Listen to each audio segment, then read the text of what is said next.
What is Simon Commission? The Simon Commission was appointed by the British government. In 1927, the British government appointed a 7-man commission under the chairmanship of Sir John Simon to report about the extent to which the Act of 1919 had worked out successfully. तो Simon commission क्या था? तो Simon commission का गठन sir John Simon के नेतृत्व के एक वैधानिक आयोग का गठन किया गया, जिसके चेयरमैन कौन थे? Sir John Simon. और इन्हीं के नाम से ये कमीशन का नाम हुआ साइमन कमीशन। राष्ट्रवादी आंदोलन के जवाब में ये गठित किए गए थे। उस समय भारतीय संविधान व्यवस्था की कार्यशैली की अध्ययन करने के लिए और उनके बारे में सुझाव देने के लिए इस आयोग का गठन किया गया था।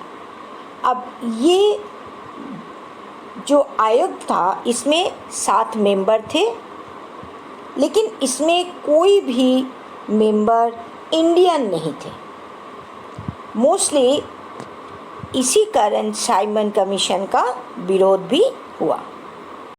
साइमन कमीशन में 7 मेंबर थे और उनके चेयरमैन लंदन के एक बैरिस्टर थे, जिसका नाम था सर जॉन साइमन।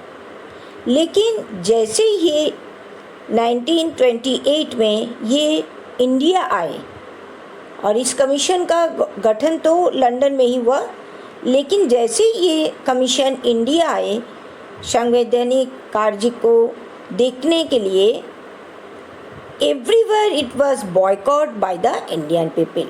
चारों ओर इंडियन पब्लिक ने इसको बॉयकॉट कर दिया, इसको नहीं माने। अब ऐसा क्यों? Why was it boycott by the Indian people?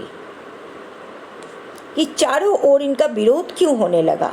तो सबसे पहले this commission did not include any Indian member in it. ये सजेशन दे रहे थे इंडियन संविधान के लॉ को लेके, लेकिन इसमें एक भी मेंबर इंडियन नहीं था। This is the first cause. Second क्या था? Secondly, the clauses of the Simon Commission did not contain any hope of Swaraj for the Indians। और यही सबसे बड़ा रीज़न था कि जो भी कमीशन ने कहा, उस कमीशन के ऊपर कोई भी ऐसा सजेशन नहीं था जिसमें इंडियन या स्वराज के बारे में बात किया जा सके। स्वराज के इंडियन की स्वाधीनता या इंडिपेंडेंट इंडिया के बारे में किसी भी तरह के संविधान का कोई कमीशन ने कोई सजेशन ही नहीं दिया। तो यही सबसे बड़ा रीज़न था कि चारों ओर साइमन कमीशन का विरोध हुआ। आखिरकार साइमन गो बैक का नारे लगे, लोग घर से बाहर निकले, रैली करने लगे और आखिरकार ये रद्द हो गया। अब साइमन कमीशन का इतना विरोध हुआ, लेकिन उसका पॉलिटिकल कुछ इम्पैक्ट भी था।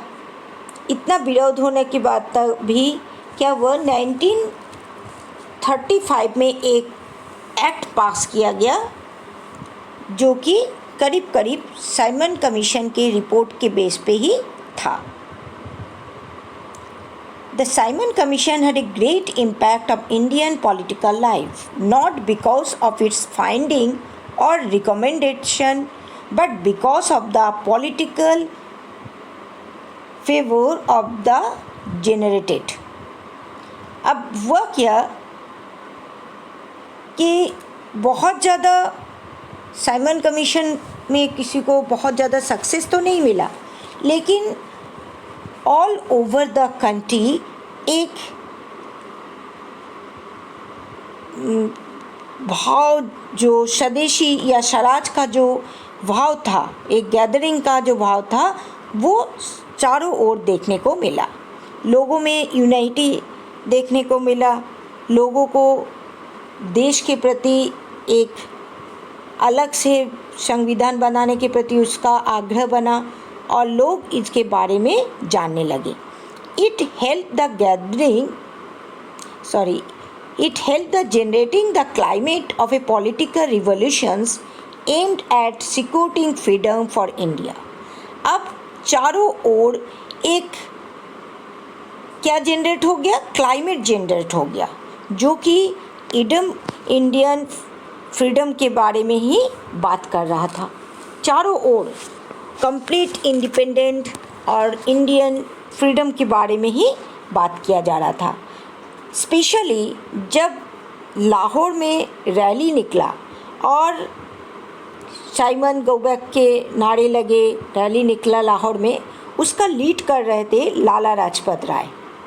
लेकिन वहीं पर पुलिस के डंडे से उनको बहुत ज़्यादा चोट पहुंचा और बाद में उनका डेथ हो गया। The death of Lala Lajpat Rai further added to this significance. अब इसके बाद लाला लाजपत राय का जैसे ही डेथ हुआ, उसके बाद चारों ओर एक स्पेशल लहर दौड़ गया सिविल डिसोबीडिएंट मूवमेंट का। The civil disobedient movement was another important event which began is the protest against the commission। इसके बाद जो सिविल डिसोबीडिएंट मूवमेंट स्टार्ट हुआ, वो इसी कमीशन का, साइमन कमीशन का विरोध करते करते ही एक नया मूवमेंट का भी जन्म हो गया और ये आगे बढ़ता ही चला गया against of British colonies rule. British rule के एगेंस्ट में जनमत इकट्ठा करने और कंप्लीट इंडिपेंडेंट भारत का एक निर्माण का माहौल बनता चला गया। इसलिए साइमन कमीशन का बहुत इम्पोर्टेंस हो जाता है पॉलिटिकल फील्ड में।